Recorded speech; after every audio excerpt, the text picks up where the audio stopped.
Okay, to install the Rootkit Hunter on a Raspberry Pi, in your terminal type sudo apt install rkhunter-y.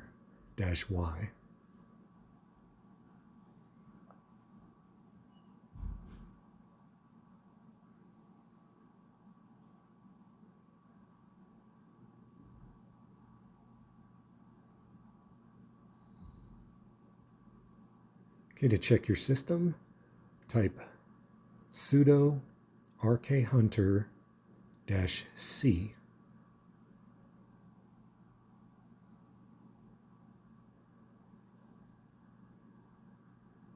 And you'll have to press enter whenever it tells you.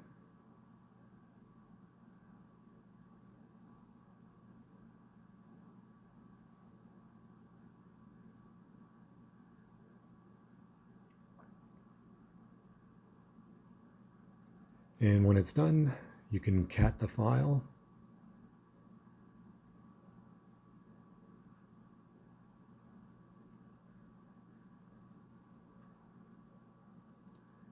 And then scroll up there looking for the warnings, and you'll have to search the internet to find out if these warnings are valid or not.